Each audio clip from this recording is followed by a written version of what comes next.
Ah! Bonjour, comment ça va? Je vous ai demandé de me poser des questions sur Instagram pour que je vous y réponde dans cette vidéo, qu'on appelle communément une FAQ, une foire aux questions. Ça c'est pas ma voix normale que vous entendez, c'est ma voix de la maladie. C'est parti pour les questions. Quel est le sens de la vie?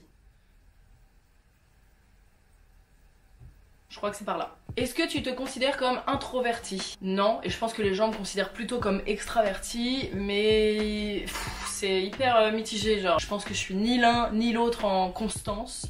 Je suis vraiment l'un puis l'autre quoi. Il y a des jours je suis complètement introvertie, j'ai pas du tout envie de rencontrer de nouvelles personnes, je m'ouvre pas du tout à l'inconnu, ça se voit fort.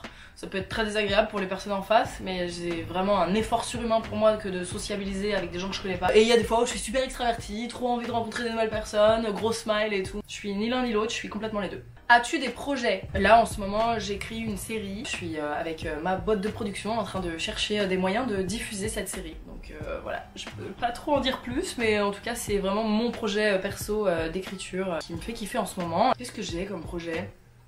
J'ai pour projet de retrouver mon grand écart. Non, j'ai pas trop de projets, je fais où le vent me mène quoi. Plus je me mets de projets, plus j'ai de tristesse s'ils se réalisent pas. Donc j'essaye de pas me mettre trop de projets à la fois. J'ai vraiment ce projet de série en ce moment qui m'occupe bien. Et pour tout le reste, je fais au jour le jour, chaque jour comme le dernier. C'est pas du tout ça. Les paroles, mais vous avez capté. Est-ce qu'une nouvelle saison de Go est prévue soon? Alors non, on va pas refaire en saison, mais par contre on est sur des projets d'écriture plutôt d'un gros court-métrage. Go, c'est la série féministe qu'on a écrite avec Camille sur notre chaîne YouTube. Je vous invite à aller regarder si vous avez pas vu. Ton féminisme évolue-t-il avec le temps? Bah oui, bien sûr. Tout à fait. Tout à frite, évidemment, il évolue au fil des livres que je lis, des docus que je regarde, des podcasts que j'écoute, des gens que j'écoute autour de moi. Constante évolution, comme la vie. Je me demandais comment tu as fait pour gérer le cours Florent avec ton anxiété. Bah d'ailleurs j'étais assez introvertie au cours Florent justement, j'avais pas trop envie de rencontrer de nouvelles personnes, j'étais vraiment là pour le taf. J'étais là pour travailler, ce qui était pas ouf d'ailleurs, parce que ça m'a pas permis de m'ouvrir aux autres et de me créer un réseau, parce que j'étais trop dans mon truc. C'était pas hyper sain, mais du coup ça m'a permis de pas être très anxieuse, parce que quand je suis focus comme ça dans un truc, surtout le travail, ça me laisse pas de place à l'angoisse et l'anxiété. Donc en fait j'étais pas particulièrement anxieuse, mais j'étais pas forcément très bien non plus. Peux-tu rappeler ta dernière recette à base de coco, lait de soja? C'est quoi ça? Ah oui. Ça m'amène plus généralement à un changement d'alimentation que j'essaye d'opérer depuis quelques temps. J'ai grave des problèmes de digestion et j'ai une endométriose, donc je souffre un peu quand j'ai mes règles. Et du coup, il m'est conseillé d'éviter la nourriture inflammatoire, donc tout ce qui est gluten, lactose, alcool, café... plein de bonnes choses de la vie, quoi. J'ai décidé de pas le faire drastiquement parce que ça va beaucoup trop me frustrer et ça va me rendre triste parce que j'aime trop la bouffe et que la bouffe c'est la vie. Mais de temps en temps j'essaie d'expérimenter un peu des recettes et j'avais posté cette recette sur Instagram à laquelle mon père avait répondu un emoji vomi. Oui, bon, c'est vrai que ça avait l'air dégueulasse, mais par contre c'était très bon. Du quinoa, du riz, du thon, du curry, et du lait de soja, donc il n'y a pas de lactose et il n'y a pas de gluten là-dedans et c'est très bon et du coup je le digère grave bien. Et après on m'a dit que le lait de soja c'était de la merde, donc finalement j'ai mis du lait d'amande. Après on m'a dit que le lait d'amande c'était de la merde aussi, donc j'ai mis du lait de coco. On m'a dit que le mieux c'était le lait d'avoine. On peut plus rien bouffer en fait. Comment se passe la colocation? Eh bien écoute, très bien, puisque ça va faire 5 ans 4 ans, 5 ans qu'on est en colocation avec ma coloc Agathe. Ça se passe bien, il faut vraiment avoir une ou un bon colocataire, parce que ça m'est déjà arrivé d'être en coloc plusieurs fois dans ma vie et ça s'est pas toujours bien passé. Tu peux avoir vraiment une ou un best friend dans la vie et te mettre en coloc avec et ça passe pas, parce que vous n'avez tout simplement pas le même mode de vie au quotidien. T'arrêtes de te gratter! Allez, des petites croûtes, t'arrêtes pas de se gratter. Moi aussi ça me gratte. Je fais du psoriasis dans l'oreille, c'est insupportable. C'est important pour toi de gagner beaucoup d'argent dans la vie?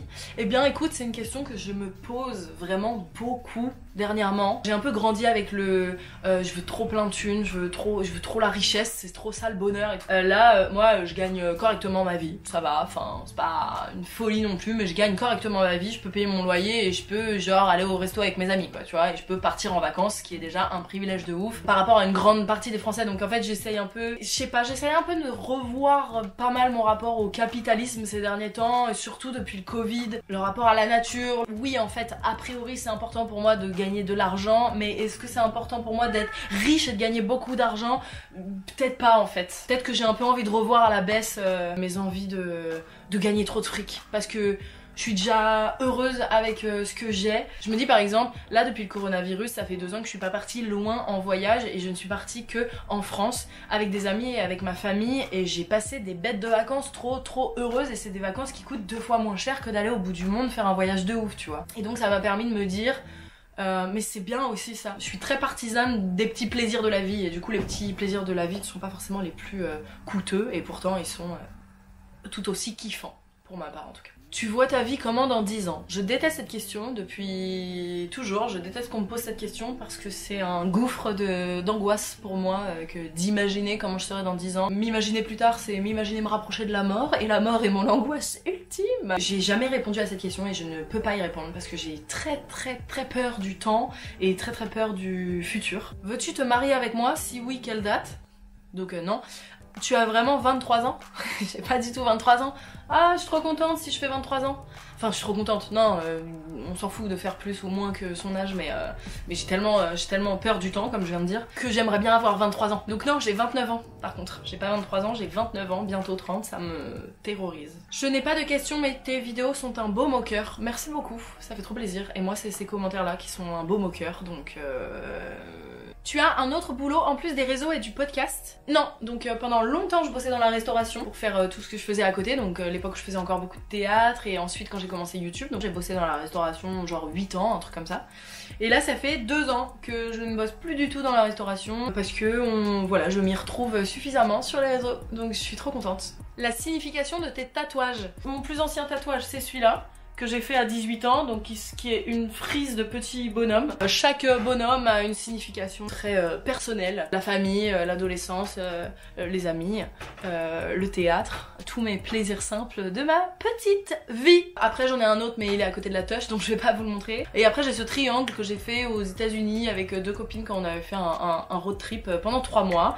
Donc voilà, 3 copines, 3 mois aux États-Unis. Quelle est ta pire honte? Instinctivement, ce qui me vient, c'est le jour où j'ai pété au cours flanc. Je pense que je me suis endormie et j'ai pété et ça m'a réveillée. Voilà, ça c'est, je pense, ma petite honte. Un autre jour où j'ai eu grave la honte, mais je l'avais raconté déjà sur Camille et Justine. On était au restaurant avec des copines et il y avait une meuf que je connaissais pas trop qui racontait une histoire avec son ex ayant un trouble de l'attention. Quand on me raconte une très longue histoire, si on me tient pas très fort, je peux partir. Et en fait j'ai décroché l'histoire qu'elle racontait avec son ex pour partir dans mes pensées et ou sur mon téléphone. Pendant le laps de temps où je me suis déconcentrée, elle a raconté un truc primordial qui fait que quand je suis revenue dans la conversation, j'ai fait genre j'avais tout écouté depuis le début, et du coup je lui ai dit « Et alors, t'es toujours avec lui ?» Et elle venait de raconter en fait qu'il était mort. Donc voilà, c'était complètement honteux. Honteux. Comment vis-tu le passage à la trentaine? Franchement, très sincèrement, pas très bien. Parce que j'ai une tendance à m'auto-frustrer, il faut absolument que je sorte de ce truc-là. Je m'étais calé des objectifs dans ma vie à réaliser avant mes 30 ans, tu vois. Avant mes 30 ans, je ferais ça, et ça n'a pas été réalisé, et donc j'ai une tendance à me frustrer là-dessus, et il faut absolument vraiment que je supprime ça parce que c'est psychologiquement pas du tout intéressant. Ça sert à rien d'avoir des regrets, donc voilà, j'essaye de travailler là-dessus, mais ça me tend un peu là d'avoir 30 ans quand même. 30 ans, enfin... 30 ans c'est vieux, enfin c'est adulte genre. La vingtaine c'est la vingtaine quoi, jusqu'aux 29 ans c'est la vingtaine, c'est l'insouciance et tout. Waouh, 30 ans ça devient grave sérieux, je suis... Pardon, je digère mal les 30 ans là en fait. Comment va ton ventre? Trop mignon les gens de s'intéresser à comment va mon ventre et comment va ma digestion. Depuis que j'ai drastiquement diminué le gluten et le lactose, ça va clairement mieux. J'étais clairement quelqu'un qui avait tout le temps mal au ventre. Voilà, dès que je mange, j'ai mal au ventre. Et c'est beaucoup moins le cas depuis que j'ai diminué tout ça. Et À l'inverse, effectivement, quand je mange d'un coup beaucoup de gluten et lactose, par exemple une grosse pizza avec du fromage dessus, bah je suis pas bien après quoi. Faut essayer de doser, c'est un peu un parcours chiant en vrai. En tout cas, merci de vous en inquiéter, ça fait plaisir. Ton frère, c'est ton jumeau? Non, pas du tout.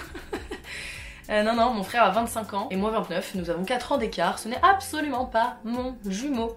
Par contre, c'est ma vie. Que font tes angoisses? Sais-tu quelle en est la source? Alors, ça va être beaucoup trop long à développer ici. Quand j'en parle d'anxiété, d'angoisse et de santé mentale en général sur Instagram, j'ai vraiment beaucoup de retours. Et s'il y a bien une chose qu'on a appris, je trouve, ces dernières années, après cette espèce de fin du monde improbable qu'on a vécu, la pandémie donc, et bien c'est que la santé mentale est aussi importante que la santé physique et que c'est hyper important d'en parler et de désacraliser certaines choses. J'ai pour but de parler de ça sur cette chaîne YouTube, j'ai très envie de parler d'anxiété, d'angoisse, de déréalisation, de dépersonnalisation, de dépression, de déprime. J'expliquerai vraiment d'où viennent mes angoisses, pourquoi, comment, etc., comment elles se manifestent et tout. Voilà, je vais parler de ça. D'où est venue l'envie de faire une chaîne YouTube? Je l'ai expliqué dans ma toute première vidéo sur YouTube, bonjour. Pas de questions, juste pour te dire que je te trouve merveilleuse et que ça fait un bien fou de t'entendre, ça fait un bien fou de lire ça, merci beaucoup.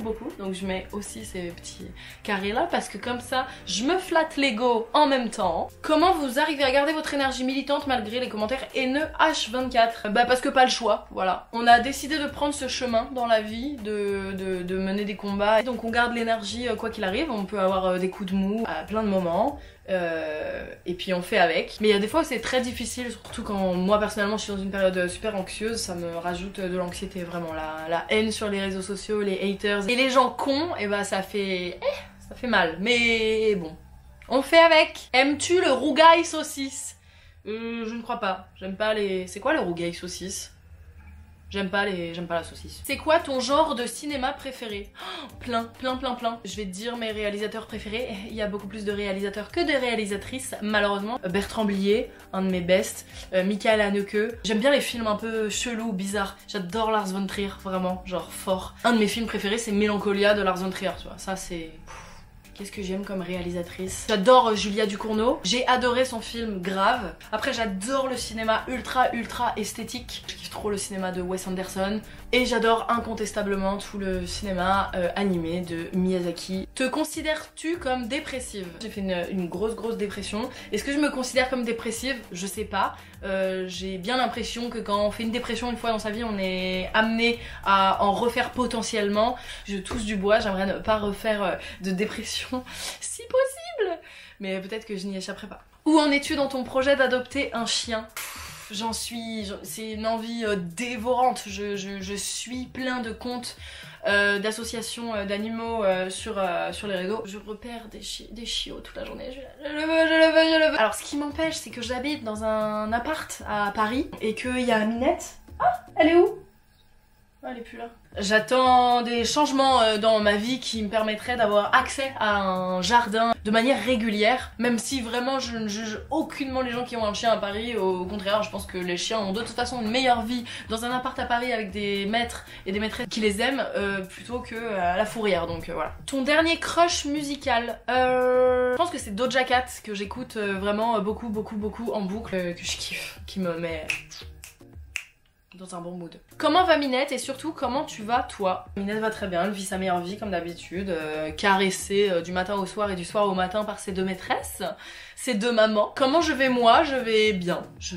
Franchement je vais bien. J'anticipe un peu les choses de la vie et là par exemple en ce moment j'anticipe l'hiver parce que je sais que l'hiver ça me réussit pas trop dans la mesure où je suis très sensible au froid, à la nuit. Ça peut être une source d'angoisse et de déprime pour moi donc voilà. J'essaie de pas trop y penser et de faire au feeling. Est-ce que tes crises d'angoisse vont mieux? Écoute, je m'accommode de plus en plus à être pote avec mon angoisse quoi en fait. J'ai bien appris une chose, c'est que l'angoisse ne me quittera jamais. J'essaye d'apprivoiser, j'essaye de trouver des solutions. Pareil, ça fera l'objet d'une vidéo vraiment parce que c'est quelque chose qui m'accompagne au quotidien. En tout cas dernièrement je suis un petit peu anxieuse quand même. Je fais d'ailleurs grave du psoriasis dernièrement et en général c'est signe un peu, enfin ça s'accompagne de mon anxiété. J'essaye de la contrer et ça va. Globalement ça va. Voilà, c'est la fin de cette FAQ. J'espère que ça vous a plu, que vous avez passé un bon moment avec moi. Et je vous retrouve la semaine pro pour une vidéo un peu spéciale et très vertigineuse.